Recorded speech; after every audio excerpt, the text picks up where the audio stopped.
Ya, entonces ahora sí, comenzamos. Comencemos con esta clase. Vamos a calcular, estábamos calculando estas integrales, habíamos dicho, de Fresnel, usando el truco de la función holomorfa f de z igual e elevado a la i z cuadrado, y lo que había que hacer era integrar esa función en este dominio, que no era trivial saber cuál es el dominio, pero era parte de las indicaciones de nuestro primer cálculo, hacerlo sobre la curva que va de 0 al punto r,0, después la circunferencia que va de r,0 al este angulito de aquí era pi cuartos, y después devolverse por la curva diagonal donde x igual a y, parte real igual a parte imaginaria, desde el punto final hasta el origen.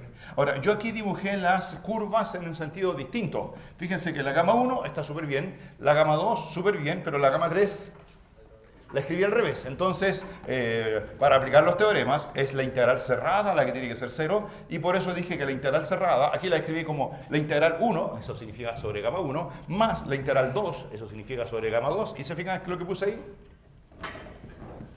menos la integral 3, menos la integral sobre gamma 3. ¿Por qué razón?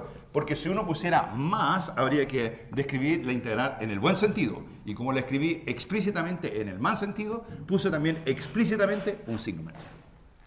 Ahora, ¿por qué uno lo hace así? Porque obviamente gamma 3 es más fácil de parametrizar de 0 al punto final que del punto final al origen, ¿cierto? Para que las cosas no queden al revés. Porque se puede hacer al revés también, pero se corre el riesgo de, si uno no lo hace bien, de poner un menos, y que la cantidad de signos menos por estar recorriendo la curva de arriba hacia abajo, al final no lleve uno bien la cuenta, y a lo mejor es posible que quede esa cosa con signo cambiado. En cambio, cuando va de menor a mayor, ahí nadie se equivoca, y el signo menos, aquí hay un signo menos. Si hay otros, bueno, vendrán los otros signos menos más adelante, pero al menos ese es muy explícito. La primera integral ya la calculamos, dijimos que era la integral de 0 a r de coseno cuadrado, más i veces la integral de 0 a r de seno de x cuadrado. Y claro, si uno toma el límite cuando r tiende a infinito, se obtienen las integrales que queremos calcular. Integral de coseno cuadrado, de seno cuadrado, cuando de 0 a infinito. La i sub 2, esa fue la difícil. Pero afortunadamente logramos terminar el calculito con esa. ¿Se acuerdan la cuota importante ahí? La cuota importante era que había una exponencial de seno, y esa exponencial de seno entre 0 y pi medios, ¿cierto? Dijimos que seno de x entre 0 y pi medios era acotado, bueno, por supuesto, superiormente por 1, pero esa no nos servía. Y la cota inferior, también podrían poner 0, tampoco servía. Y la cota inferior, para que fuese suficientemente grande y matara términos importantes, era, ¿cuál era? ¿Se acuerdan la regla? ¿La idea? Era la recta que unía el punto inicial con el punto final. Recta que es de la forma mx. Donde m, de hecho m puede ser cualquier número menor o igual, porque claro, también esta recta funciona, ¿se fijan? También esa recta, todas esas rectas que pasan por el origen son cotas inferiores, siempre y cuando la pendiente sea menor o igual que la más grande. La más grande es la que tiene pendiente 1 partido por pi medios, o sea, la que tiene m igual 2 partido por pi. Ahí está. Ya, eso lo terminamos. Y nos falta la integral I3. ¿Cuánto vale la integral I3? Ya, entonces vamos con el cálculo de la integral I3. En el buen sentido. Primero, parametrizamos la curva. ¿Cuál es la parametrización de esa curva? Entonces ahí, z de... ¿Qué variable usan para parametrizar? ¿El radio? El ρ, puede decir i de z de ρ, ¿cierto? Z de ρ. ¿Qué es z de ρ? Z de ρ es ρ por e elevado a la i pi cuartos. ¿Qué les parece eso? El complejo forma un ángulo pi cuarto con respecto al eje de las x, así que su argumento es pi cuarto, e elevado a la i pi cuarto, y el módulo es ρ, donde ρ varía entre 0 y r. Donde ρ varía entre 0 y r. Ρ varía entre 0 y r en ese mismo sentido. Ya, ¿cuánto vale el de z? El de z vale, hay que derivar, simplemente la derivada de ρ vale 1, así que queda e elevado a la i pi cuartos de ρ. Listo. ¿Cómo queda la integral i sub 3? La integral i sub 3 queda integral. El parámetro ρ varía entre 0 y r. 0 y r. La función f es exponencial de i veces z al cuadrado. ¿Y qué es z al cuadrado? Bueno, z al cuadrado es esto al cuadrado. Z al cuadrado es, o sea, aquí está siempre está un poquito la complicación. Z al cuadrado vale ρ cuadrado, ¿lo ven? Por esa exponencial al cuadrado. Y esa exponencial al cuadrado vale la exponencial de i veces pi medios. I veces pi medios. I veces pi medios. Esa es la exponencial al cuadrado. Ahí está el e elevado a la i veces z cuadrado. Y después de z es e elevado a la i veces pi cuartos de ρ. Ya, creo que quedó bastante sencilla, ¿o no? No, aquí todavía falta este e elevado a la i pi medios. ¿Qué es e elevado a la i pi medios? Ah, claro, podrían decir coseno más i seno, pero en realidad es más fácil de imaginar, ¿cierto? Pi medios vive hacia arriba y distancia 1 significa que es ese puntito que es i. Esa de ahí vale i. Y como en el, dice exponencial de i veces rho cuadrado por i, queda exponencial de i por i. O sea, exponencial de menos rho cuadrado. Esta es la integral entre 0 y r de e elevado a la menos rho al cuadrado. Perfecto. Después, ¿cuánto vale esta exponencial de i pi cuartos? Bueno, esa exponencial de i pi cuartos vale... es una constante. Es una constante. Ahora, pues, ese i pi cuartos es este ángulo, ¿cierto? Ese número complejo donde el ángulo es pi cuartos. Si quieren, este de aquí es coseno de pi cuartos más i veces seno de pi cuartos, o sea, raíz de 2 medios más raíz de 2 medios i. Ese es el complejo para separar parte real y parte imaginaria, pero es una constante que podría por el momento sacar fuera, decir que esa es la integral que hay que calcular y eso hay que multiplicarlo por el vector constante, el complejo constante, raíz de 2 medios más raíz de 2 medios i, el e elevado a la i pi cuarto. Y creo que esos fueron todos los términos. Lo único que falta ahora es calcular la integral de la exponencial de menos rho cuadrado de rho, que todos sabemos que es una integral que no se le puede calcular su primitiva, pero como no me interesa calcular la integral entre 0 y r, sino que nos interesa calcular el límite cuando r tiende a infinito, uno sabe que si r tiende a infinito, entonces vamos a decir, si r tiende a infinito, entonces si r tiende a infinito, esa cosa tiende a, bueno, el raíz de 2 medios más raíz de 2 medios y ese queda libre. Y esa integral es la típica integral entre 0 e infinito de e elevado a la menos x cuadrado de x. Así que en lugar de rho le puse x para reconocerla porque esa integral es conocida. Esa integral es conocida. No la voy a calcular, bueno, no sé, si quieren la calculamos, pero es conocida. Esa la sabemos cuánto vale. ¿Saben cuánto vale esa integral de 0 a infinito de e elevado a la menos x cuadrado? ¿Cuánto vale la integral de menos infinito a infinito de e elevado a la menos x cuadrado? Claro, de menos infinito a más infinito es raíz de pi. Pero como es una función par, hacerla de menos infinito a más infinito es lo mismo que hacerla 2 veces de 0 a infinito. Entonces la integral de 0 a infinito vale raíz de pi medios. Esa de ahí es conocida, vale raíz de pi medios. Esa es raíz de pi medios. Ya, entonces todo esto converge a, si quieren, parte real, parte imaginaria. Queda raíz cuadrada de pi. Ahora, ¿cuántos? El raíz de 2, con esta es una raíz de 2, que con esa raíz de 2 quedan... claro, entonces queda una raíz de 2, entonces voy a poner aquí raíz de 8. Factor de 1 más i. Ya, ahí hice todas las cuentas. Raíz de 2 medios es 1 partido por raíz de 2. Entonces, como hay un 2, quedó 2 veces raíz de 2, quedó raíz de pi partido por 2 veces raíz de 2, lo escribí como raíz de 4 por 2, raíz de 8. Ahí está, raíz de pi por 8. Ese es el límite de la integral I3. Y como el límite de la integral I1 era la que queríamos calcular, entonces ahora basta con identificar, porque la I2 tendía a 0. Entonces, esa es la I3. ¿Y qué es lo que, cuánto vale la I sub 1?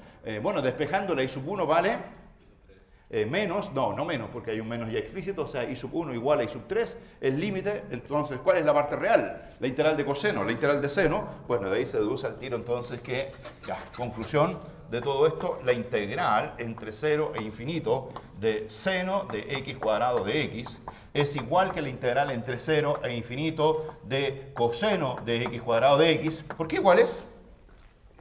Porque una es la parte real y la otra es la parte imaginaria. Y como está el número 1 más i, la parte real y la parte imaginaria son iguales. Y ambas valen, ¿cuánto valen ambas? El raíz de pi octavo, ¿cierto? Raíz de pi partido por 8 o raíz, si quieren, ¿no? O sea, la pueden escribir de distintas formas, un medio, raíz de pi medios, etc. Ahí tienen esas integrales de Fresnel que en principio no eran conocidas y ahora podrían agregarlo a la lista de integrales raras conocidas que no se pueden calcular usando el cálculo real. Porque son integrales impropias, se fijan que no tienen primitivas sencillas. La integral entre 0 y x de seno de t cuadrado, la integral entre 0 y x de coseno de t cuadrado. Ahora, si quieren esas integrales, la integral entre 0 y x de seno de t al cuadrado de t, y la integral entre 0 y x de coseno de t al cuadrado de t, cuyos límites cuando x tiende a infinito valen raíz cuadrada de pi octavos. Claro, esas son las primitivas que habría que conocer, ¿cierto? Para poder calcular esa integral. Bueno, esas primitivas valen ellas mismas. No valen otra cosa más que ellas mismas. Ahí le pueden poner nombre, pueden decir que son las funciones de Fresnel, funciones definidas para todo x entre 0 e infinito, de tal forma que el límite es raíz de pi octavos. Pero nada más que eso. O sea, es casi una definición tautológica, ¿se fijan? Uno dice teorema fundamental de cálculo, esas cosas se pueden calcular, son funciones continuas, existen y los límites los hemos calculado. Ya, ahí está, determinó. Esas integrales son fáciles. ¿Puedes recordar por qué la parte real y la parte imaginaria de I1 eran iguales? Porque había que calcular e elevado a la i x cuadrado, ¿cierto? Cuando uno está en I1, aquí quedaba la función, quedaba la integral entre 0 y r, la f era e elevado a la i x cuadrado. Y el de z quedaba x. Y la exponencial de e a la i cuadrado, esto es integral entre 0 y r de coseno de x cuadrado más i veces seno de x cuadrado de x. Ahí estaba la integral de coseno de x cuadrado y la de seno de x cuadrado separadas como parte real y parte imaginaria. ¿Cierto? Eso fue lo que hicimos en la clase pasada. Ahora, esa era fácil. ¿Cuál era la difícil?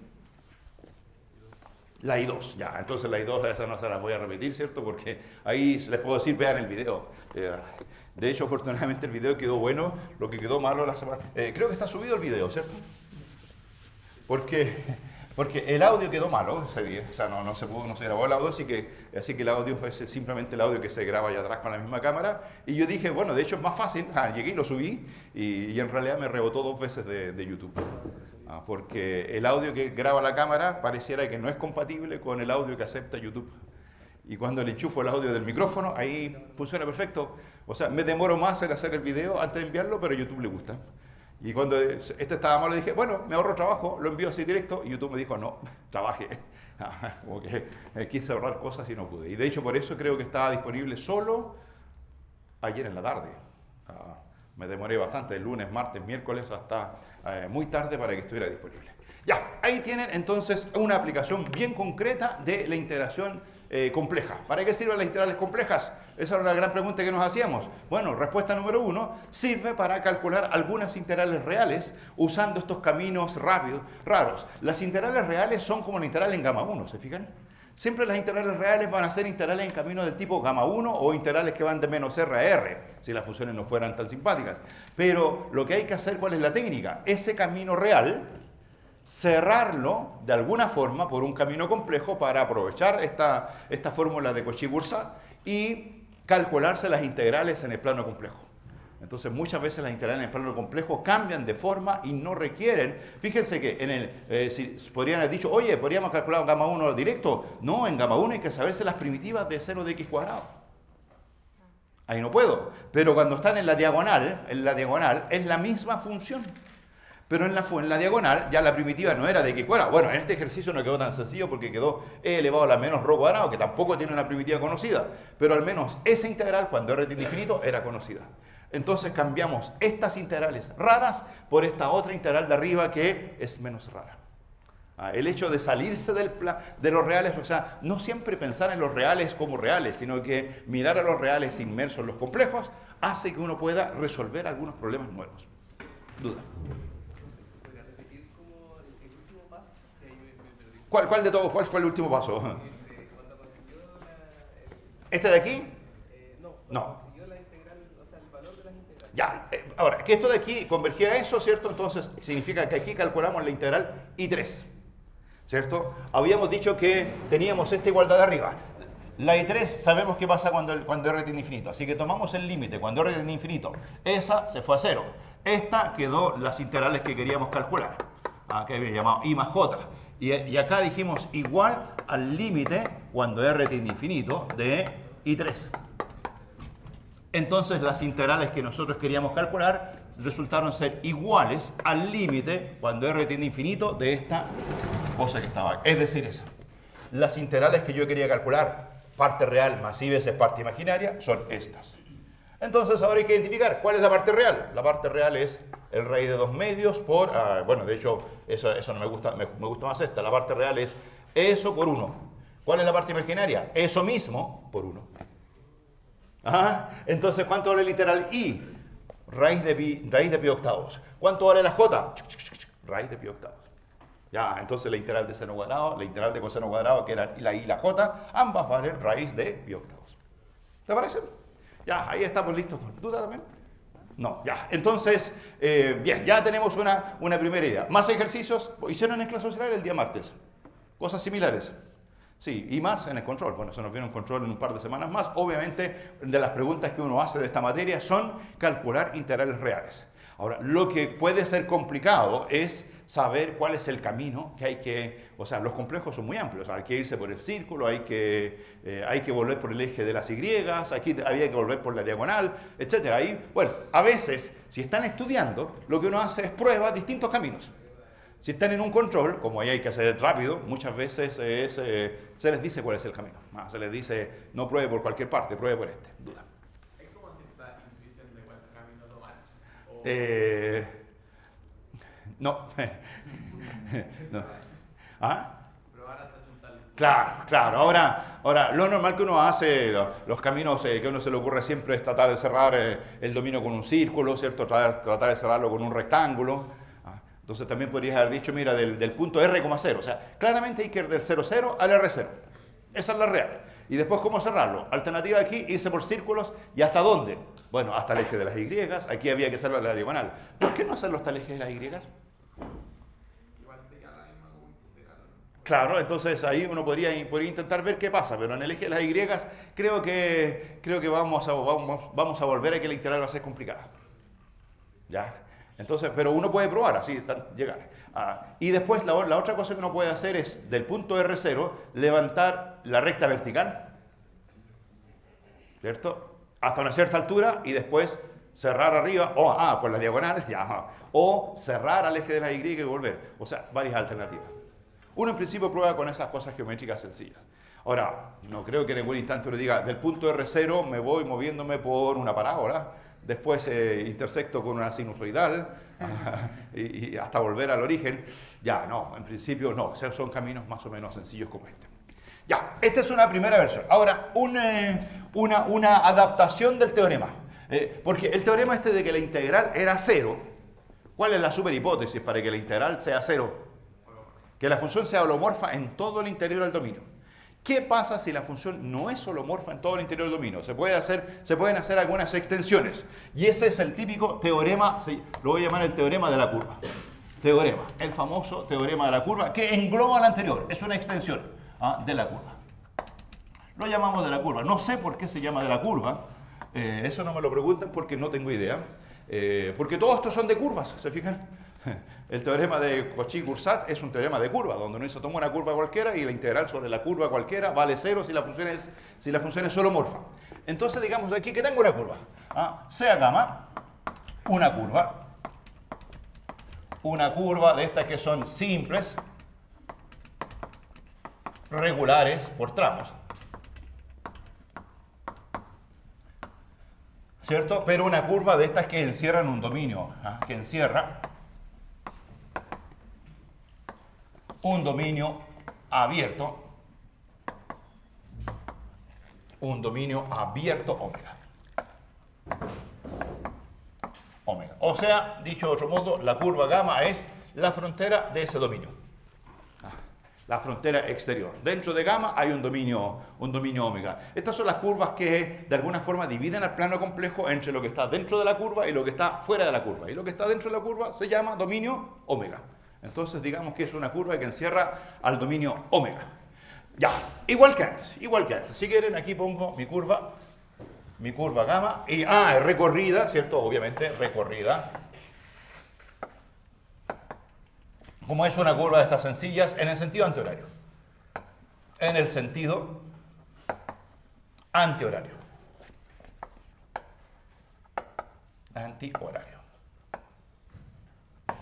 Ya.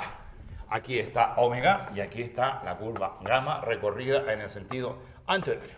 Ya, digamos ahora que tengo una función. Entonces pongamos aparte CAF, una función.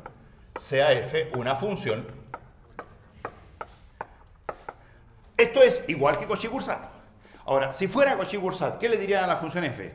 F, una función, ¿qué pondrían al tiro como dato? Holomorfa, ¿dónde? En En omega barra. Porque tiene que también estar definida en el bordecito.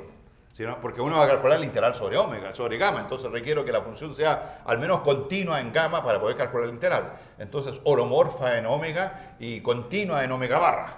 Ya, eso sería Cauchy-Boursat.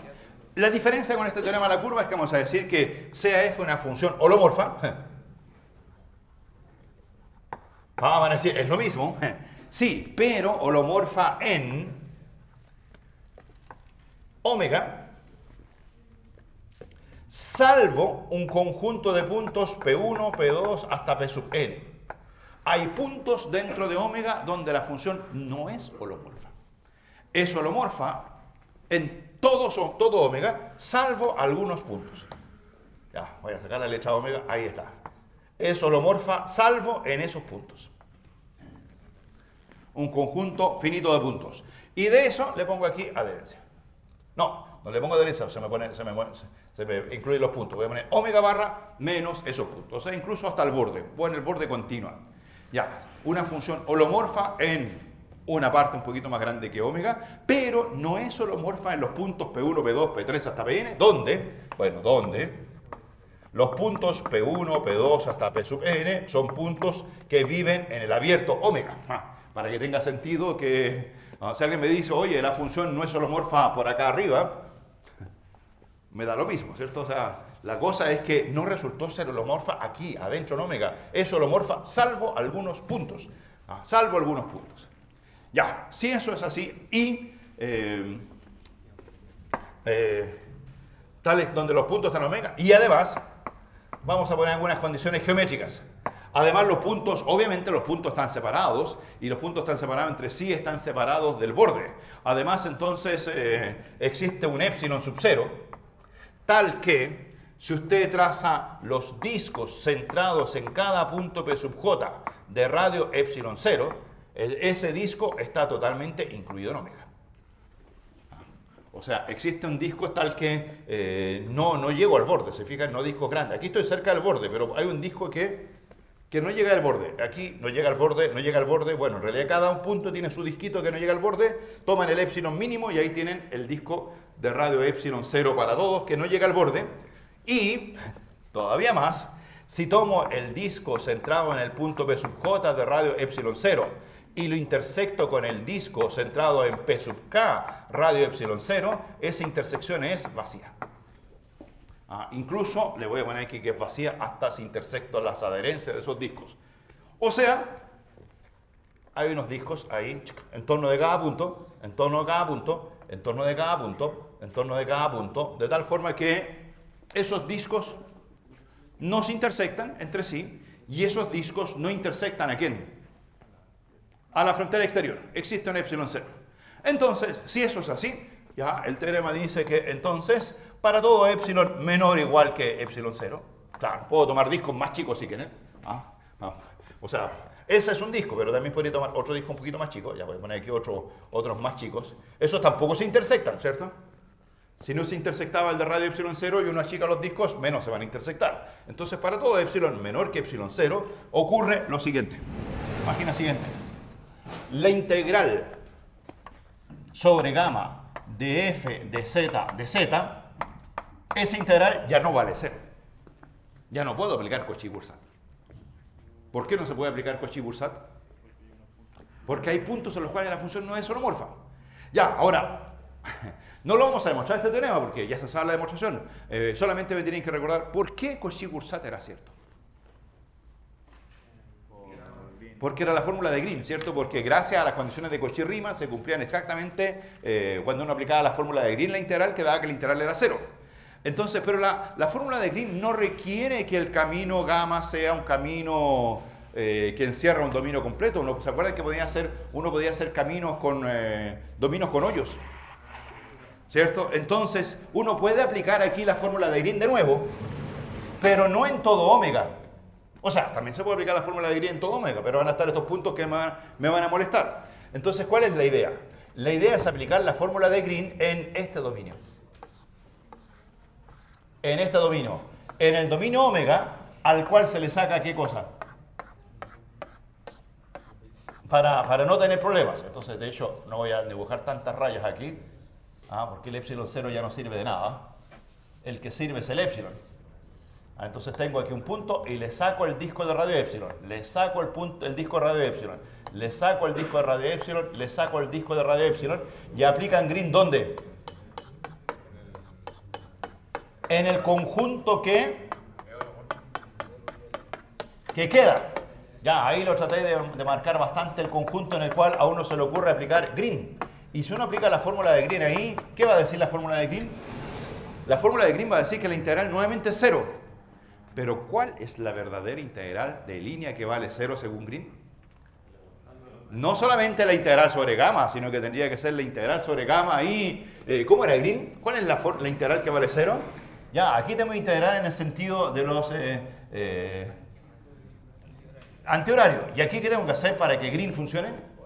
Integrar en el sentido contrario. Y si lo hago así, la suma de todas las integrales esta de aquí es la frontera del disco 1, esta es la frontera del disco 2, la frontera del disco, etcétera, la frontera del disco N. Claro, si yo calculo la integral sobre gamma más la integral sobre los discos, ahí, sobre los bordes de los discos, ahí la integral sería 0. Entonces, si esa integral es 0, despejen. O sea, esta integral más la integral sobre los bordes de los discos vale 0, entonces despejen. La integral sobre gamma es igual a menos la integral sobre los discos. Entonces es sumatoria desde j igual 1 hasta n. ¿Por qué sumatoria? Porque son varios discos, hay que restar, pasar todos los discos del otro lado. Y hay que restar las integrales. Pero en lugar de escribir las integrales restadas, miren qué truco. Lo que conviene hacer es que estas integrales, en lugar de calcularlas con signo menos, recorrer estas fronteras en el mismo sentido antihorario. Y ahí el signo menos se lo enchufa a la integral, ¿se fijan? Y ahora desapareció. O si quieren, escriban Green con ese sentido. ¿Qué diría Green? Green diría que la integral exterior menos las integrales internas valen 0, porque cambia el sentido. Y las paso del otro lado y queda que la integral exterior es igual a la sumatoria de las integrales inferiores. La sumatoria de la integral que va de j igual 1 hasta n de las integrales sobre cada una de las fronteras de los discos del disco centrado en el punto P sub j de radio epsilon, donde aparece aquí f de z de z. ¿Cierto? Donde estos discos hay que recorridos. ¿En qué sentido? En el mismo sentido antihorario. Sentido antihorario. Ahora, si quieren calcular la integral externa en el sentido contrario, bueno, pueden hacer los cambios de signo. Es decir, lo que hay que hacer es recorrer estas integrales internas en el mismo sentido que la externa. Porque para que quede diferencia igual 0. Que en este caso es antihorario. Si en algún instante les gustara hacer la integral horaria, calculan la horaria. Ya, voy a poner aquí. Esta gamma, ¿cómo estaba recorrida? ¿Recorrida en qué sentido? ¿Recorrida en qué sentido estaba gamma? Antihorario. ¿Y los discos internos? Antihorario. El mismo sentido, ambos antihorarios. Ahora, ¿y por qué tienen que ser el mismo? Bueno, porque en realidad para aplicar Green habría que recorrer un sentido contrario y quedaría la suma igual 0, pasan del otro lado, aparece un signo menos y el signo menos lo usan para dar vuelta al sentido recorrido. Entonces ahí queda en el mismo sentido. Ya, ese es un teorema bastante útil donde dice la integral de la f de z no vale 0, sino que si hay puntos raros, lo que hay que hacer con esos puntos raros es encerrarlos por discos, y si uno encierra por discos, entonces esos puntos raros desaparecen y uno se queda con la pura parte holomorfa y resulta que en esa parte holomorfa la integral no cambia. Pregunta, ¿qué pasa si cambio el tamaño de los discos? ¿Qué pasa si uno cambia el tamaño de los discos?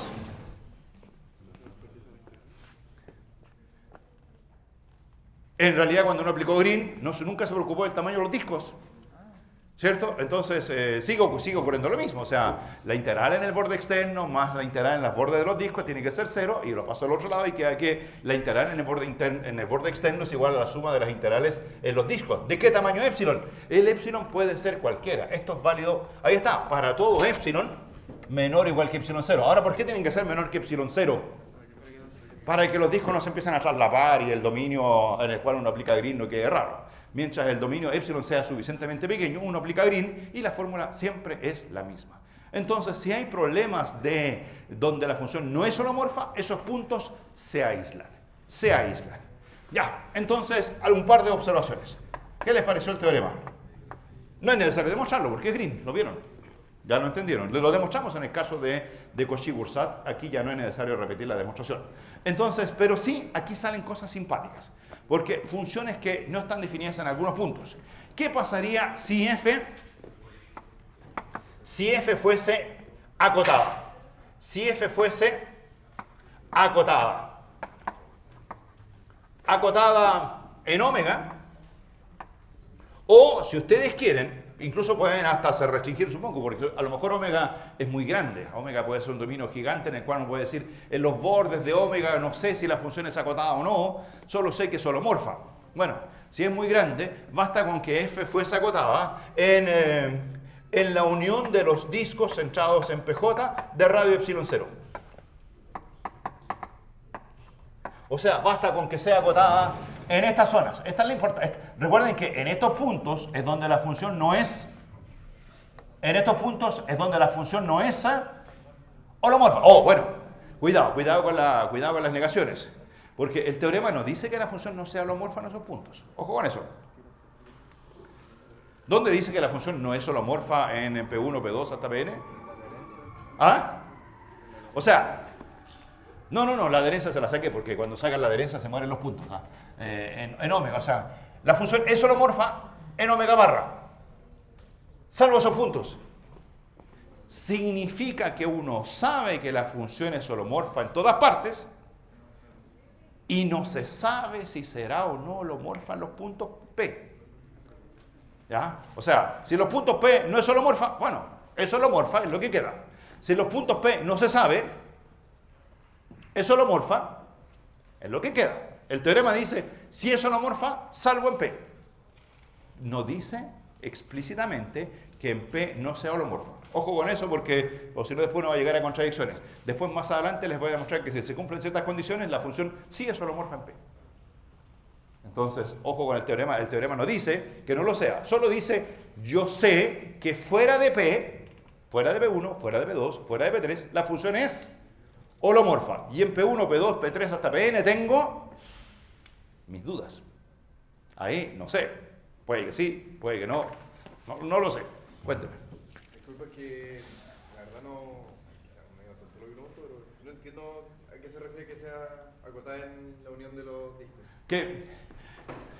Que tú dices, tengo aquí un disco, hay un disco, la función varía, y yo digo, en estos discos la función tiene un máximo. Ahí tiene un máximo, y cuando la miro en esos disquitos, encuentro su máximo. A lo mejor cuando la miro hacia acá afuera no encuentro su máximo, pero ahí en esos entornos, o sea, no son puntos en los cuales la función se dispara infinito. ¿Ah? Por ejemplo, tú sabes, en R, una función donde la función no es derivable, por ejemplo, la función módulo no es derivable en el origen, pero sí es acotada en torno del origen. Si yo me restringo, bueno, en R la función módulo no es acotada, pero si la miro en el origen, entre el origen menos 1 y el origen más 1, ahí está el epsilon 0. En esa zona la función es acotada. En cambio, la función 1 partido por x, ¿qué le pasa a la función 1 partido por x en el origen? Esa tiene asíntotas verticales. ¿Qué pasa si la miro en todo R? Bueno, en todo R no es acotada. ¿Qué pasa si la miro en torno de 0? No es acotada, porque ¿qué cosa ocurre en 0? En 0 explota. Entonces aquí lo que estoy diciendo es, o bien tú logras demostrar que tu función es acotada en todas partes, lo cual sería lo mejor, ¿cierto? O a lo mejor no sabes si es acotada en todas partes, pero sabes que al menos en estos disquitos es acotada. En esos disquitos es acotada. Allí es acotada, o sea, no tiene infinito, eso es lo que está diciendo. No tiene infinito. Su módulo no se dispara, no es como 1 partido por x, no es como 1 partido por z. La 1 partido por z, ¿cuánto vale el módulo de 1 partido por z? Por ejemplo, la función f de z igual 1 partido por z. ¿Cuál sería el punto P en el cual esa función no es holomorfa? El 0. ¿Y cuánto vale el módulo de esa cuestión? ¿Cuánto vale el módulo de esa función? Vale 1 partido por z. ¿Y qué pasa si z tiende a 0? ¿Qué le pasa al módulo de eso? Tiende a infinito. Esa cuestión no es acotada en torno al origen. Es una función que en el origen no es holomorfa y tampoco es acotada. Pero ¿qué pasaría si no fuese holomorfa en ese punto? Bueno, no sé si es holomorfa o no, pero en ese punto tengo dudas y es acotada. Como ejemplo, la función en R, módulo de x. ¿Te acuerdas que el módulo de x no es derivable? Pero sí es acotada. Entonces, si la función fuese acotada, ya, lo que pasa es que ahí no puede llegar a algunas cosas medias contradictorias. Bueno, si la función fuese acotada, entonces, ¿cuánto valdrían estas integrales? ¿Cuánto vale el módulo de la integral en la frontera de un disco? Tomemos un disco cualquiera, del disco PJ, radio epsilon, f de z, de z. ¿Se acuerdan que habíamos dicho que esas integrales eran siempre acotadas por cuánto? ¿Cuál era la cota de una integral? ¿Se acuerdan de eso? Era como que el módulo de la integral era menor o igual que la integral del módulo. Entonces aparece la integral del módulo de f de z. ¿Y qué puedo decir con el módulo de f de z? Si la función es acotada, el módulo de f de z es acotada por una constante m. Digamos que m es la cota que acota la f. Entonces quedaba el supremo de los f de z multiplicado por el... ¿Y cuánto quedaba el resto? Y esa integral era... Bueno, cuidado, que no es simplemente... No es m por b menos a, sino que es m por el largo de la curva. ¿Y cuánto vale el largo de esa curva? 2pi por epsilon es un círculo.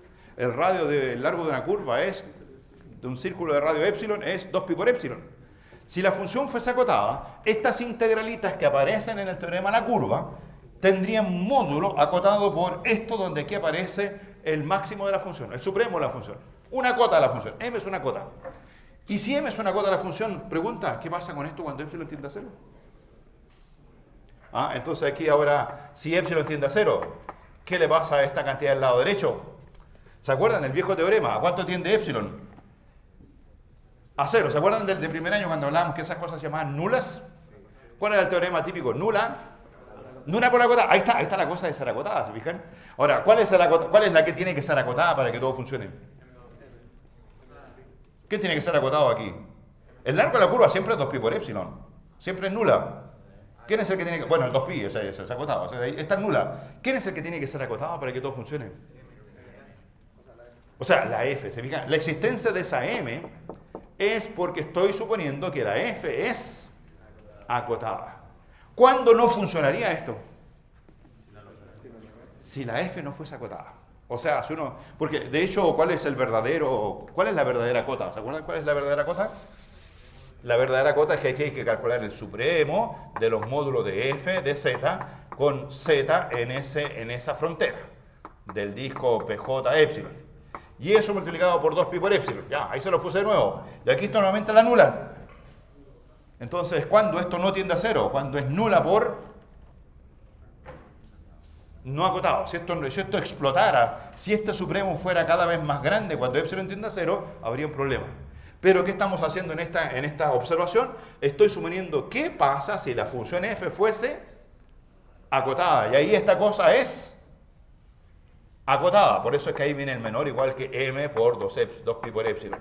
Y en ese caso eso tiende a 0. Y la conclusión es que si epsilon tiende a 0, estas integrales todas tienden a 0. Pero resulta que la fórmula era válida para todo epsilon. Entonces, ¿cuál es la conclusión en ese caso? ¿Cuánto vale la integral externa de f de z de z?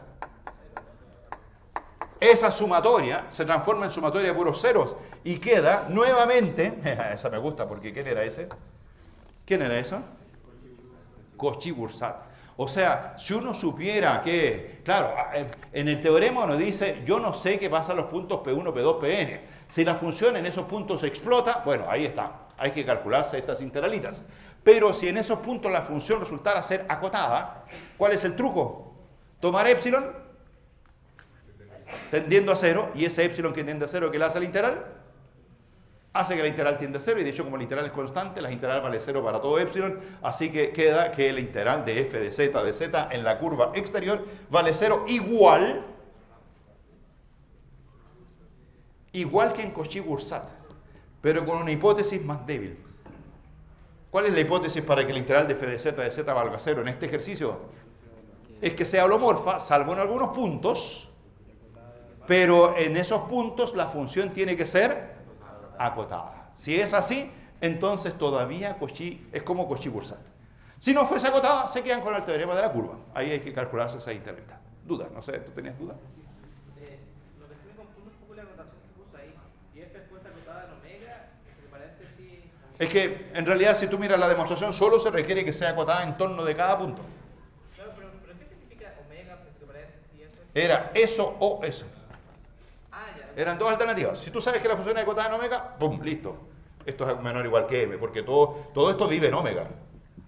¿Cierto? Ahora, si no supiera que es acotada en omega porque pasan cosas raras hacia los bordes de omega, entonces en realidad ni siquiera me importa. Lo único que nos importa es que sea acotada ¿dónde? En torno a los puntos. ¿Por qué puse la unión? Porque si hay un punto donde la fuerza no es acotada, ese punto sobrevive. Este límite vale 0, ¿para quién? Para todos los puntos donde esta cosa sea acotada. Ya, esa es una observación importante. Ya, eso me va a permitir hacer el siguiente calculito. Y segunda observación. Ahora, una forma simple de garantizar que la función es acotada es pedirle que sea continua. Así que lo que sigue voy a poner continua, porque ustedes saben, continua en un compacto implica acotada, ¿cierto? O sea, para que todo eso sea cierto requiero que la f sea acotada. Entonces, ¿cómo le pido que sea acotada? Bueno, por ejemplo, ser continua. Entonces, observación 2. Observación 2. Ahora, observación 2 es un buen teorema. Dice, si f es holomorfa en omega barra, salvo algunos puntos. Igual que ahí, ¿cierto? O sea, los mismos datos. Allí es holomorfa. Y es acotada y es continua. Continua en omega barra. Ya, y ahí con continua en omega barra se murió todo, porque continua en omega barra implica acotada. Ya, entonces, ¿qué me dicen? ¿Cuánto es la integral sobre gamma de f? 0, ¿cierto? Está claro. Pero no vamos a calcular la integral sobre gamma de f. ¿Cuánto vale la integral sobre gamma de f de z de z? Ya, esa integral, no la anoten, esa integral vale 0, pero la vamos a cambiar, la vamos a dividir por z menos z sub 0, donde z sub 0 es un punto del interior de omega. Le voy a poner ahí circulito para que no hayan problemas. ¿Cuánto vale esa integral? Ah, es la integral de una nueva función, se fijan, no es la misma f, es una nueva función. Ya, ¿cuál es la nueva función? Si quieren, estoy calculando la integral de una g. ¿Cuál es la nueva función g de z? Es f de z partido por z menos z0. Ya, y voy a hacer un dibujito aquí pequeño, ¿cierto? Ahí está mi dominio omega, esa es mi curva gamma, y por ahí en alguna parte está el z sub 0. Pregunta, ¿cómo es la función g de z? ¿Es holomorfa?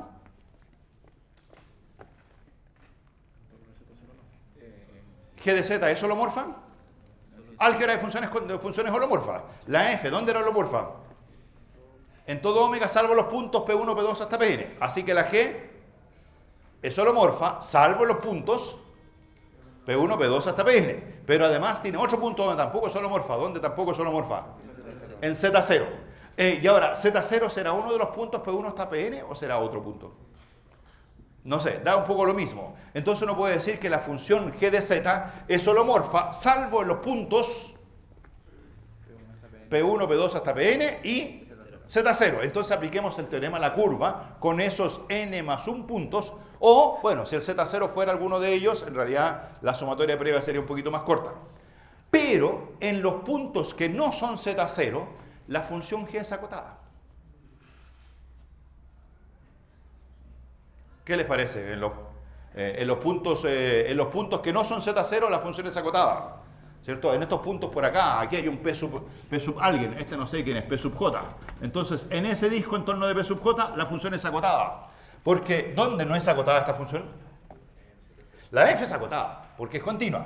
1 partido por z menos z0, tiene un problema. ¿Dónde tiene un problema? En z0. Pero si me alejo de z0 a una cierta distancia, entonces puedo acotar esa cantidad también. Esa es acotada por allá, lejos de Z0. Entonces, en ese disco, la función g es acotada. Y si la función g es acotada, significa que puedo aplicar ese criterio de ahí y decir que la integral en ese punto PJ tiende a 0. Así que esa integral no la considero. Entonces pregunta, ¿cuánto vale esa integral? Esa integral es una sumatoria, pero de esa sumatoria, ¿cuál es el único punto importante? El punto Z0. Entonces esta es la integral sobre el borde de un disco en el punto Z0 de radio epsilon, ¿cierto? De f de z partido por z menos z sub 0 de z. Y esta integral que quedó al final se puede calcular. Ahora, de hecho, ¿cuánto vale epsilon? Epsilon aquí lo que conviene hacer es ¿qué valor de epsilon tomar? Bueno, el que convenga, pero ojalá tomar epsilon cuando epsilon tiende a 0, ¿cierto? O sea, aquí obviamente epsilon lo vamos a pensar que tiende a 0. De hecho, en los otros puntos raros ya tendió a 0 y por eso desapareció la sumatoria. De la sumatoria solo quedó este término. Ese es el término que hay que calcular. Ya, entonces calculémoslo. ¿Cómo se calcula esa integral en un disco, en la frontera de un disco?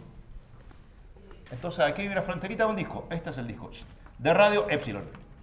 ¿Cuál es la parametrización? ¿Cuánto vale z de teta en ese disco? En la frontera de ese disco. Z0, primero Z0, ¿cierto? Cuidado que el origen no es el origen no está por aquí. Entonces para que no sea el disco acá, ¿cierto? El disco yo quiero en torno de Z0. Para que sea el disco en torno de Z0, Z de teta vale Z0 más epsilon veces E a la I teta, donde teta varía entre 0 y 2pi. ¿Les parece? Ahí tengo la parametrización. Ya, si eso es así, ¿cuánto vale Z de teta menos Z0? Que es una de las cosas que me importa aquí, Z menos Z0. ¿Cuánto vale el Z menos Z0? Eso era aquí, ya se está indicando. Epsilon E elevado a la I teta. Ya, y la otra cosa importante, bueno, esa la hemos calculado muchas veces. ¿Cuánto vale el de Z? Epsilon E elevado a la I teta y de teta. Reemplacen. ¿Cuánto queda esta integral? Igual. La integral queda integral entre 0 y 2pi. F. ¿Dónde queda evaluado F? F hay que evaluarlo en Z0 más epsilon veces E elevado a la I teta. Ya, ahí hay que evaluar el F a lo largo de toda la curva. Hay que dividir eso por Z menos Z0. ¿Cuánto vale el Z menos Z0? Ya lo pusimos. Era epsilon E a la I teta. Y hay que multiplicar todo eso por el de Z. ¿Están viendo algunas cosas interesantes o no? Ven. Este calculito no es bestia, ¿cierto? Es bastante interesante. Multiplicar por E elevado a la I teta. Pero cuidado, que no se vaya a olvidar que también hay una letra I y un de teta. ¿Cierto? Ya. ¿Quién se simplifica ya? Por eso es que esa división era simpática. Ahora, estos calculitos se supone que son calculitos que hizo Cauchy alguna vez. Porque el resultado que vamos a obtener es el resultado de Cauchy.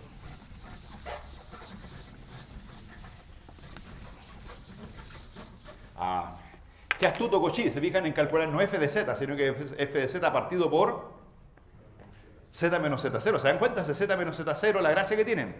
¿Cuál es la gracia que tiene el z menos z0? Que hace que ese de ahí, con ese de allá, o sea, esta integral vale I veces integral entre 0 y 2pi de f evaluado en z sub 0 más epsilon e elevado a la I teta de teta. Ya. Y ahora eso hay que hacerlo para qué valor de epsilon para que salga algo simpático. Cuando epsilon tiende a 0. ¿Ya cuánto tenderá esa integral cuando epsilon tiende a 0? ¿Cierto? Como que el epsilon e a la I teta se debería morir. Ya, demostremos esa cosa. Entonces, esto debería ser simplemente en el límite la integral de f de z0 y nada más. Ahora, para demostrar que es realmente la integral de f de z0 y nada más, lo que conviene hacer es restar la integral entre 0 y 2pi de f de z0 de teta y sumar la integral. Lo que ustedes me estaban diciendo, que esto debería ser la integral de f de z0. Entonces, para demostrar que en realidad es la integral de f de z0, lo que vamos a hacer es sumar y restar, y ahí aparece el f de z0, y lo que hay que demostrar es que la resta de los dos primeros términos tiende a 0, ¿cierto? Entonces esta de aquí, ¿este integral de aquí cuánto vale? Díganme cuánto vale ese integral al tiro, esa la calculamos. Bueno, el f de z0 sale fuera, así que este integral vale 2pi por f de z0, 2pi por f de z0. Ya, entonces todo este integral es 2pi por i por f de z0, más esta otra, pero esa otra hay que probar que más algo, voy a poner aquí algo que depende de epsilon, pero vamos a demostrar que ese algo que depende de epsilon vale 0. Ya, entonces tomémosle el módulo de esa diferencia. ¿Cuánto vale el módulo de la diferencia integral entre 0 y 2pi? Ahora, cuando tomo el módulo, la i se muere, vale, tiene módulo 1, así que queda el integral de entre 0 y 2pi simplemente de f de z0 más epsilon e elevado a la i teta menos f de z0 de teta. Esa es la integral a la cual hay que calcular el módulo. Y eso obviamente es menor o igual que la integral entre 0 y 2pi del módulo de la diferencia, módulo de f de z0 más epsilon e elevado a la i teta menos f de z0 de teta. Ya, ¿y cuál es la super idea? Es que si epsilon tiende a 0, ahí estoy evaluando f en z0 y f en sus... aquí está f en z0 comparado con f en su vecindad. Se fijan, aquí estoy calculando f en un punto cercano a z0 menos f en z0. Y todos diríamos que esta diferencia tiende a 0 porque la función es... Porque la función es continua. Ahora, lo lamentable es que este punto se mueve y no sé si ese movimiento puede producir problemas. Entonces basta con recurrir a la continuidad. ¿Qué decía la continuidad? Como f continua. Como f continua. Continua en z0. ¿Se acuerdan de la caracterización epsilon delta de la continuidad? Ah, pero aquí el epsilon está definido. Entonces hagamos la caracterización eta delta. ¿Qué decía como f continua? Para todo eta positivo, en lugar de usar epsilon, podemos usar la letra eta. ¿Cómo era la continuidad? Existe un delta positivo, tal que si z menos z0 distan menos que delta, entonces f de z menos f de z0 dista menos que eta partido por 2pi. ¿Qué les parece? Bueno, eta si quieren, pero eta partido por... ¿Por qué eta partido por 2pi? Podrían poner eta, pero es mejor poner eta partido por 2pi. ¿Están viendo dónde va a ir ese f de z menos f de z0? ¿A quién va a acotar ese? Miren la integral de arriba. Aparece... ¿Es útil la continuidad en la integral de arriba?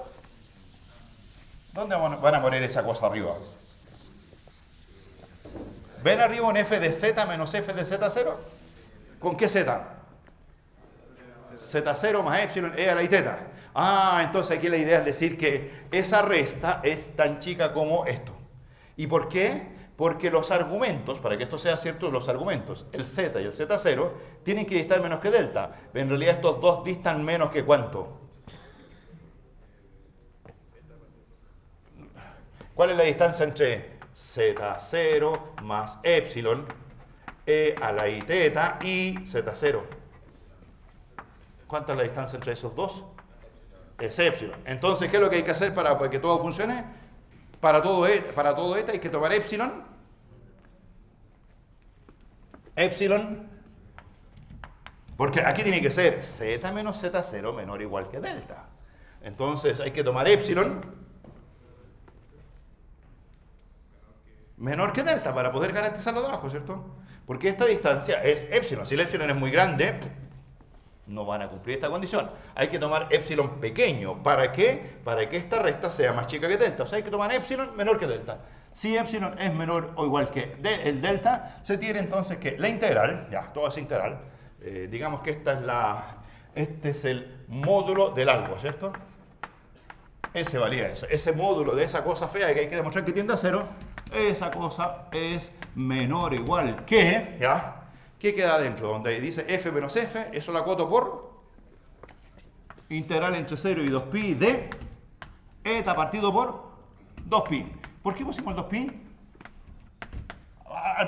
La primera vez uno pone eta, pero después se da cuenta que es mejor poner el 2pi. ¿Por qué razón? Porque claro, como queda sobrando una integral, ¿cierto? Esa integral va a arrojar un 2pi, entonces queda eta partido por 2pi, por la integral de teta que vale 2pi, el 2pi se va con el 2pi y queda que eso es eta. O sea, para todo eta existe un epsilon. Si el epsilon es menor o igual que delta, el a de epsilon es menor o igual que eta. ¿Qué significa eso?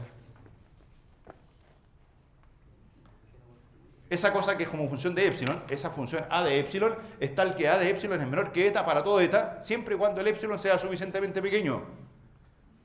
Esa es la definición del límite cuando epsilon tiende a 0 de a de eta. El límite de a de eta cuando epsilon tiende a 0 es 0. Esa es la definición de límite igual a 0.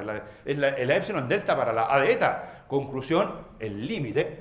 Entonces el límite cuando epsilon tiende a 0 de esa cosa que quedó sobrando a de epsilon, ese límite vale 0. Listo. Así que tomamos límite y este de aquí se muere. Ya. Entonces ese límite vale 0. ¿Y qué queda? ¿Cuánto vale esa integral feíta de arriba? Que en realidad es una integral bien bonita. ¿Cuánto vale? ¿Cuál es la integral que estamos calculando? La de arriba, segunda línea de la primera pizarra, ¿cierto? F de z partido por z menos z0. ¿Cuánto vale esa integral? 2pi por i f de z0, que se suele escribir al revés. O sea, f de z0 vale 1 partido por 2pi por i, integral sobre gamma de f de z partido por z menos z0. Esa integral f de z partido por z menos z0 vale 2pi por i f de z0, o al revés. F de z0 vale eso. Ahora, esta fórmula se llama la famosa fórmula integral de Cauchy. Fórmula integral de Cauchy. También conocida en el curso como la FIC. La FIC. ¿Qué es la FIC? La FIC en este curso es la fórmula integral de Cauchy. ¿Y cuál es la gracia que tiene? Algunos pueden decir, es una fórmula. Ok. Bueno, la gracia que tiene es la siguiente. Miren, me dan un dominio, una curva gamma. Ya, una curva gamma. Me dan un punto z sub 0 al interior. Yo sé que al interior la función es continua y holomorfa salvo eventualmente en unos ciertos puntos P que en ninguna parte influyeron en el cálculo. Bueno, si eso es así, y usted conoce la función f en gamma, noten que f de z, aquí falta el de z. F de z hay que calcularlo en gamma, aquí están los z. Ahí están los z. Entonces yo integro sobre gamma, aquí, integro sobre gamma los f de z, dividiendo por este factorcito z menos z0, y cuando calculan esa integral, lo que obtienen es... miren que estoy haciendo, la integral es una sumatoria. Estoy sumando los f en gamma, f en ese punto, f de s, estoy calculando los f, la función f, sobre el borde de este dominio. Y cuando uno calcula esa integral de f sobre el borde, pero cuando la integral divide por ese factor que nunca vale 0. Se fijan que el z menos z0 nunca es 0, porque el z se mueve en gamma y z0 está por allá adentro. Uno calcula eso, lo que se obtiene como valor de la integral es la función en el centro. O sea, la función en el centro, ¿de quién depende? ¿De quién depende la función en el centro? La función en el centro z0 depende de cuánto valía la función en el borde.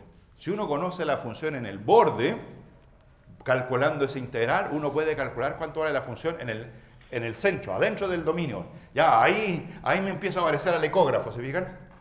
Donde uno mide afuera a la mamá, ¿cierto? Aquí pasa el ecógrafo por fuera, mide f de z en el borde de un dominio. Y esta fórmula, sin que yo sepa mirar al interior, me dice cuánto vale f al interior del dominio. Puedo conocer f al interior a partir de f en el borde. No exterior, en el borde. Después hacia afuera pueden pasar cosas más raras, pero hay que medir en el borde. Claro, van a decir el ecógrafo, nunca el ecógrafo se pone por acá. El ecógrafo, ahí va, ¿se fijan? La idea, ven un poco la idea del ecógrafo. ¿Qué hacen las ecografías? A uno le mide algo en el bordecito. Es como escuchar en el bordecito. Escucho aquí, escucho allá. Bueno, salvo que aquí no tengo que escuchar solamente en un punto, tengo que escuchar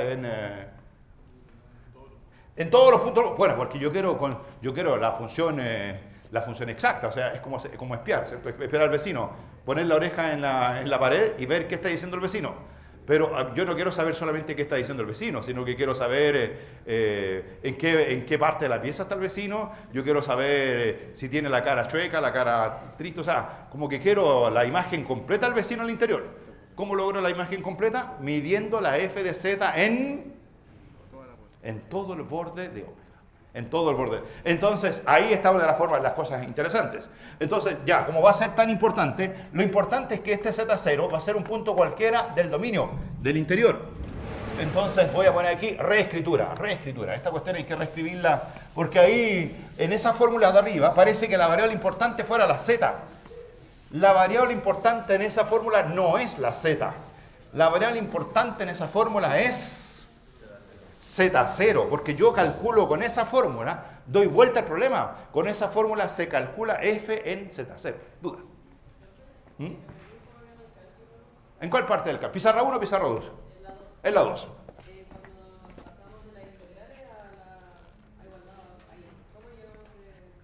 Mira, simplemente, esta que estaba arriba era esta integral, ¿cierto? Entonces, todo de solo mirar esta integral dijimos, hoy, ¿qué pasa cuando epsilon tiende a 0?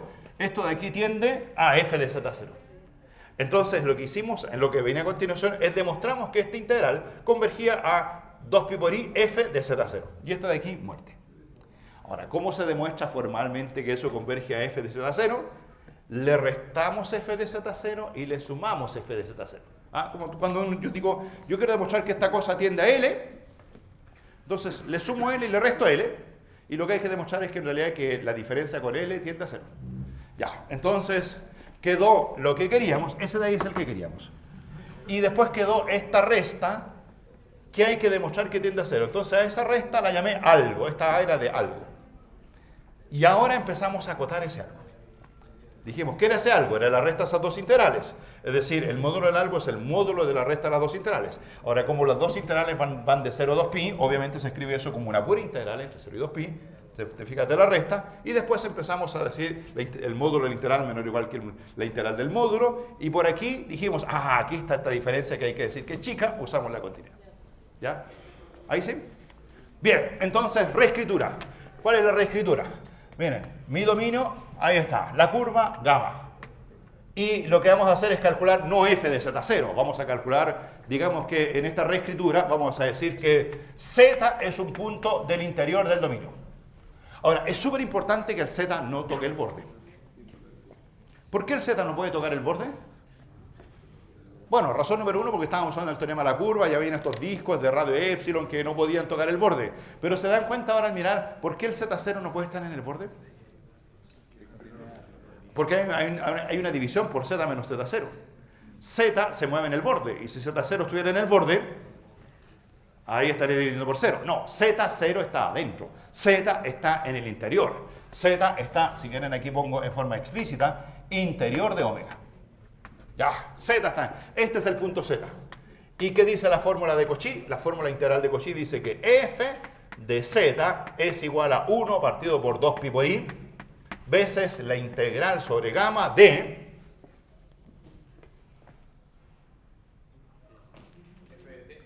ya, entonces, claro, aquí la letra típica es omega. Uno pone f de omega.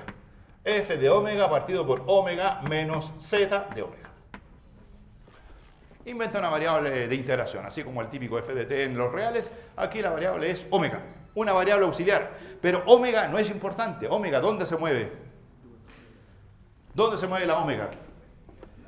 En la curva, miren, aquí es, ahí está f de omega. La variable omega se mueve por aquí. Ahí está f de omega 1. Ahí está f de omega 2. Ahí está. ¿Se acuerdan ustedes lo que es una integral, cierto? ¿Se acuerdan lo que es una integral? ¿Una integral qué cosa es? Límite de una sumatoria, simplemente. Cuando dice hay que integrar f de omega, lo que hay que hacer es sumar f de omega 1 más f de omega 2 multiplicado por los delta z. Entonces, cuando usted considera este f de omega, hay que dividir por z, por omega menos z0, hay que dividir por ese vector. Ese es el vector omega menos z. Si quieren aquí, voy a escribir algunas. Esto es 1 partido por 2pi por i. Para tener la idea, un sumando de esta cosa es f en omega 1. Si el f es en omega 1, ¿por cuánto hay que dividir? Omega 1 menos z y multiplicar por el delta z, que seguramente va a ser un pequeño larguito, ¿cierto? El de omega, ya, el de omega 1, si quieren, aquí es como...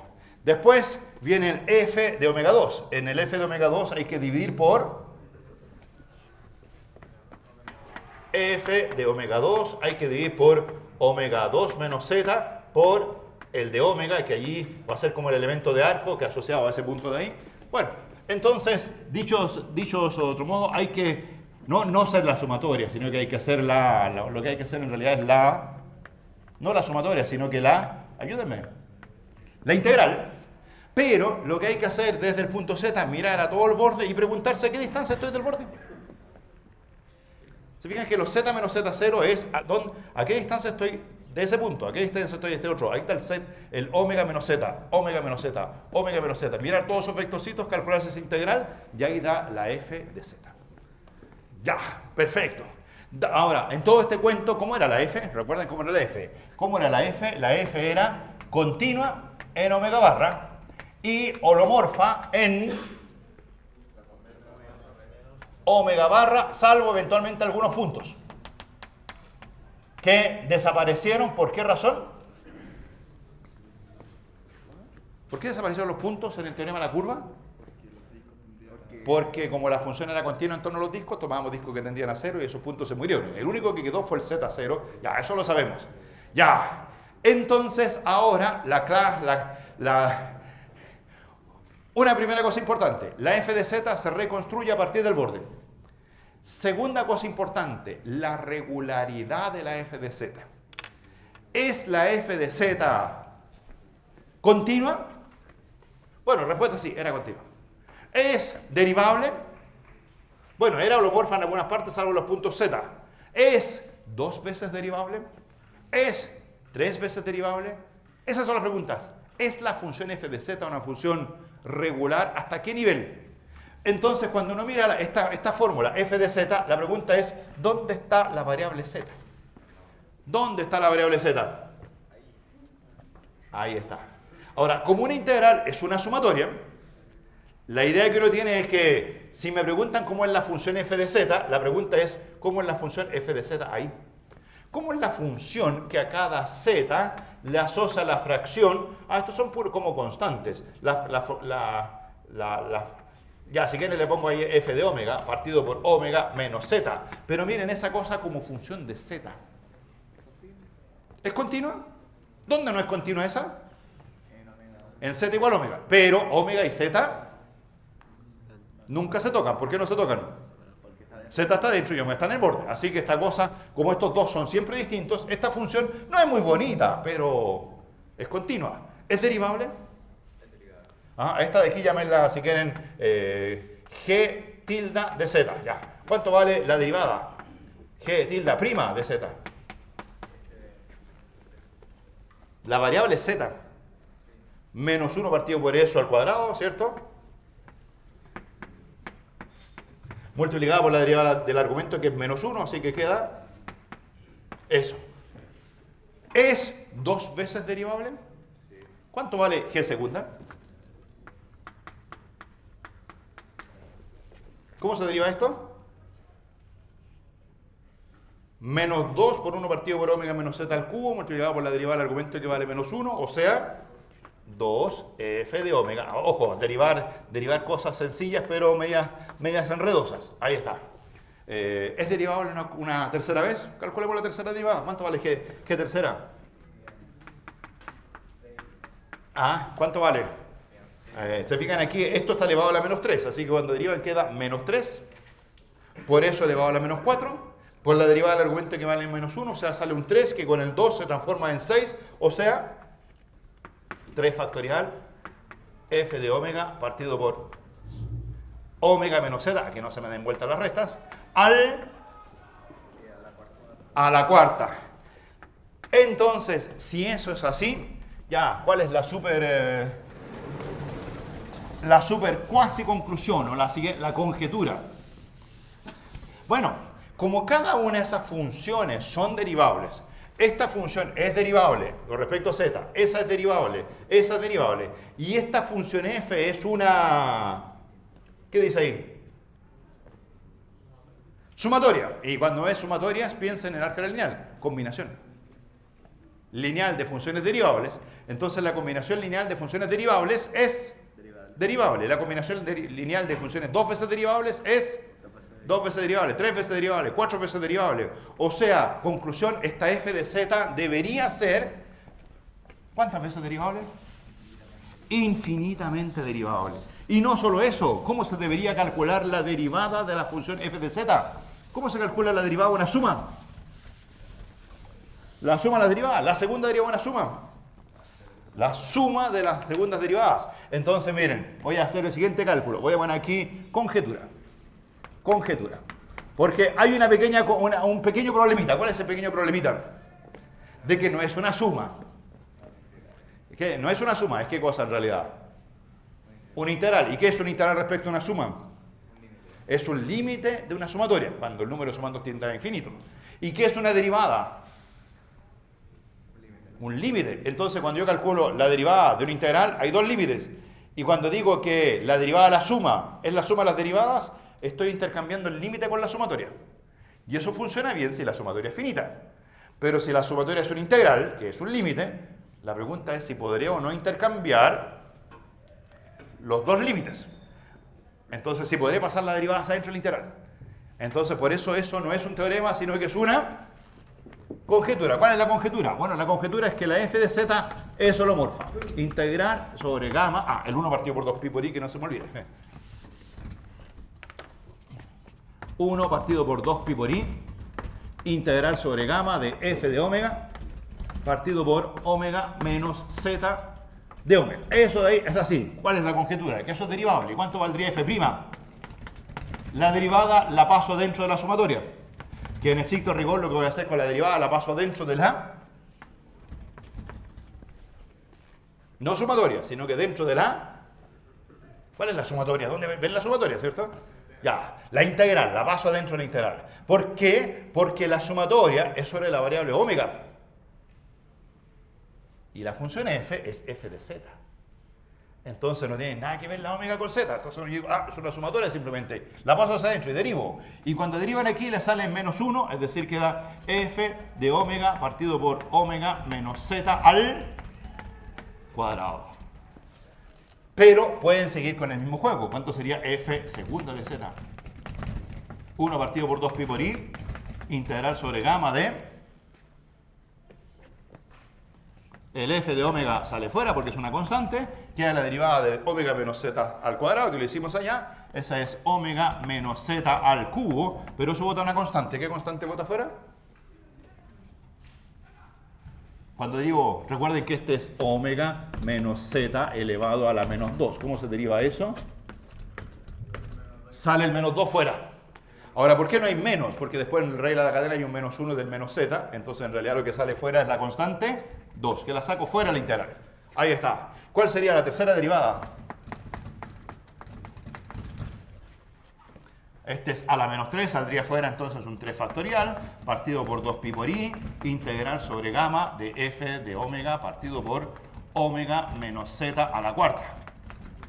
Todo integrado respecto de omega. Ya, conjetura. ¿Cuánto valdrá la enésima derivada? A ver, cuidado. ¿Cuántos factoriales salen? Fuera, la segunda derivada tiene un 2, la tercera derivada tiene un 3 factorial, o sea, la enésima derivada tendrá un n factorial partido por 2pi por i. Integral sobre gamma de el f de omega siempre sigue quedando dentro. Y lo que habría que calcular es omega menos z elevado a la n más 1 de z. Ya, ahí tienen la fórmula integral de Cauchy generalizada. Esta es como la FIC.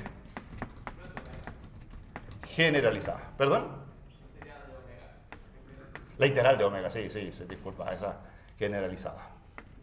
Por supuesto, porque esa es toda la clave de todo este cuento, de la fórmula integral de Cauchy, es que el f de z se calcula como la suma de los f de omega, y la letra omega con z no tienen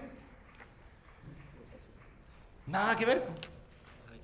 ¿Se fijan? La letra omega simplemente es un índice que recorre una sumatoria. La verdadera función es el 1 partido por omega menos z. Y es la función 1 partido por omega menos z la que genera todas las funciones holomorfas. Todas las funciones holomorfas tendrían esa fórmula y por lo tanto las funciones que fuesen holomorfas, si todo esto fuese cierto, ¿cuál es la conclusión? Si la función es holomorfa en un dominio omega, salvo eventualmente en algunos puntos, entonces se cumple la fórmula de integral de Cauchy y la función sería holomorfa. ¿Para qué valor de z? En todas partes. Es decir, esos eventuales puntos eran puntos donde la función también era holomorfa. O sea, ¿se fijan? Él implica continuidad, implica derivabilidad. Si es continuo, entonces es derivable. Si es continuo en el punto y holomorfa en las vecindades, es holomorfa en el punto. ¿Por qué? Por la fórmula integral de Cauchy. ¿Ya? Y no solamente holomorfa, voy al tiro, sino que sería 2 veces derivable, 3 veces derivable y no solamente 2, 3, sino que infinitamente derivable. Porque el n puede ser cualquiera. Duda, disculpa que te decimos esto.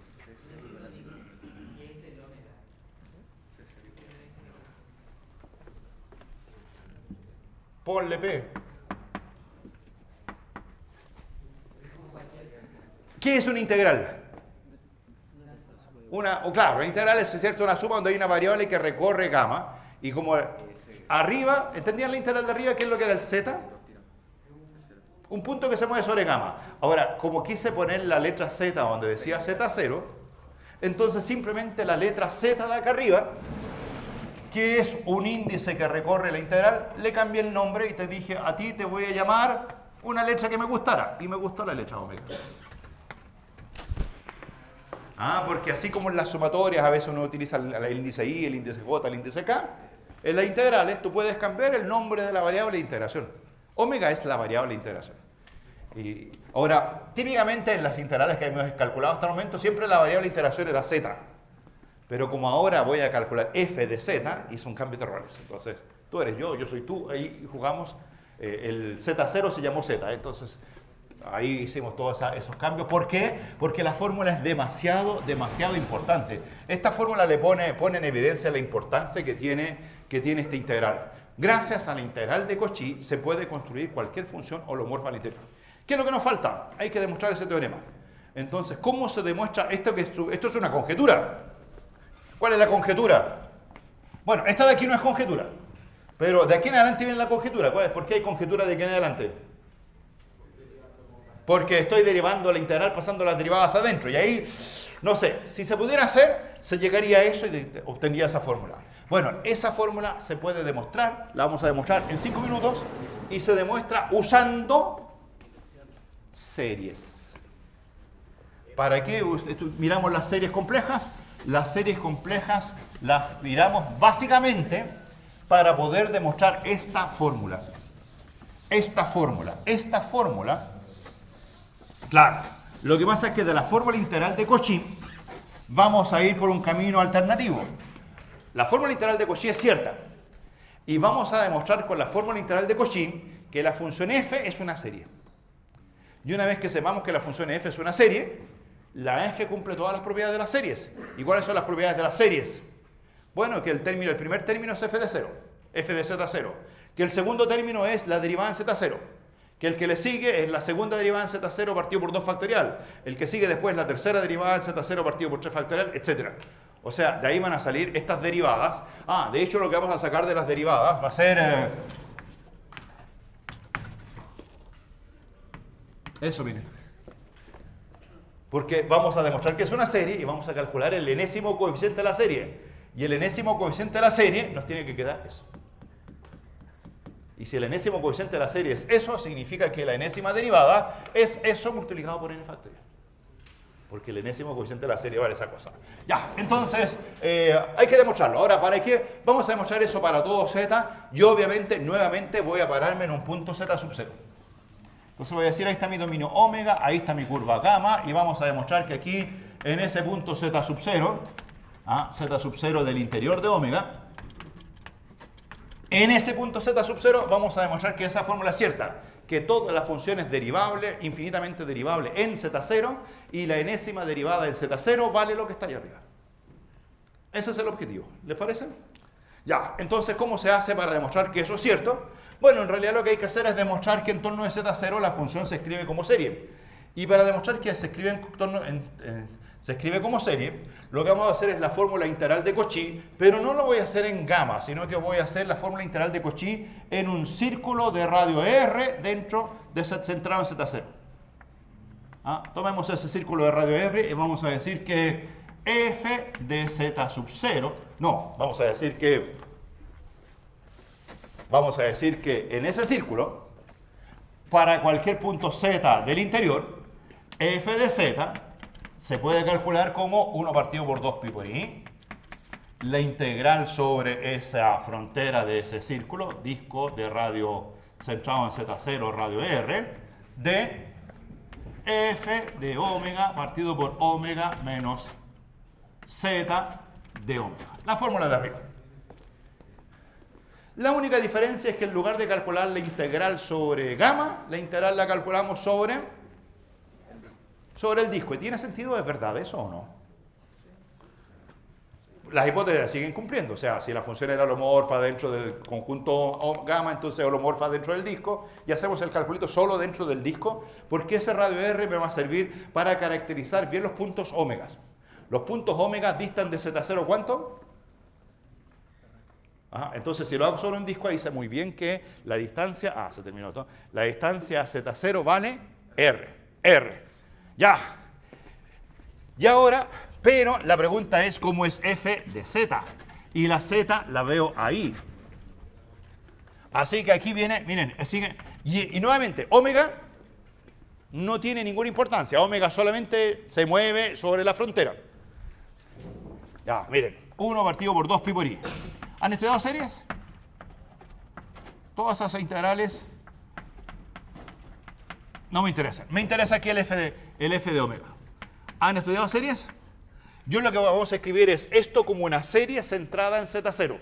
Así que yo quiero que aparezca algo así como sumatoria de A sub n, Z menos Z0 a la n. Eso lo vamos a escribir así. Entonces, en lugar de que diga Z, en todas partes quisiera que dijera Z menos Z0. Así que, ¿cuál es el truco? Que aquí en lugar de poner Z, vamos a decir Z menos Z0. Sumamos Z0 y restamos Z0. ¿Qué queda? Omega menos Z0 menos Z menos Z0. ¿Será cierto? Falso. Ahora sí. Sumamos y restamos Z0. ¿Les parece? ¿Están bien los signos? Menos, más. Se va. Ya. Solamente la parte de adentro. Ese omega menos Z0 menos eso, factoricen por omega menos Z0. Y queda factor de 1 menos, ya, ayúdenme, Z menos Z0 partido por omega menos Z0. Ya, creo que se terminó. ¿Se nos terminó la hora? Ya, se terminó el cálculo también. Porque miren lo que quedó aquí. La integral, el f de omega no me importa, el omega menos Z0 no me importa, y lo único que me importa es el 1 partido por 1 menos Z menos Z0 partido por omega menos Z. Lo único que me importa es esa fracción. ¿Qué es esa fracción? ¿No es la serie geométrica? 1 partido por 1 menos Q, ¿no es una serie geométrica? ¿Que vale cuánto? Vale sumatoria desde n igual 0 hasta infinito de Z menos Z0 elevado a la n partido por omega menos Z0 elevado a la n. ¿Y converge o no converge la serie geométrica? La convergencia había que ver cómo era el módulo de esta cosa. ¿Y cómo es el módulo de esa cosa? El módulo de Z menos Z0 partido por omega menos Z0. ¿Cuánto vale el módulo del denominador? R. Estamos a distancia R de Z0. ¿Y cuánto vale el módulo del numerador? Menor que R, así que esa fracción es menor que 1 y por lo tanto la serie converge. Converge. Y como las series convergen y la convergencia es, bueno, hay convergencia uniforme, ¿cómo se termina el cálculo? Eso lo hacen ustedes. Esto que es una constante, lo meten adentro. De hecho, este de aquí creo que es fácil. Lo voy a borrar. ¿Dónde lo pongo adentro? N más 1. El f de omega lo meten ahí adentro. F de omega. Lo sacan de aquí. Y ahora, integrar con serie. Y queda entonces que todo esto de aquí es la serie, donde queda z menos z sub 0 elevado a la n, multiplicado por algo. ¿Y el algo cuánto queda? Aquí, tin. El algo vale 1 partido por 2 pi por i, integral, f de omega, omega menos z0 elevado a la n más 1. ¿No es lo mismo que está ahí arriba? 1 partido por 2, viene de arriba, no viene de abajo. 1 partido por 2 pi por i, ¿dice eso? Integral, f de omega. Obviamente de omega. Partido por omega menos z0 elevado a la n más 1. Exactamente lo que está ahí arriba. Y entonces, como la f de z es una serie, la f es derivable, infinitamente derivable, y las derivadas son los coeficientes de la serie, o sea, lo que está ahí arriba. Listo, se terminó. Esa es toda la demostración. Series, unión, fórmula integral de Cauchy. Disculpen, nos pasamos un poquito. Los detalles los pueden completar ustedes, ¿cierto? Y me preguntan el día lunes si hubiera algún detalle que no sepan completar.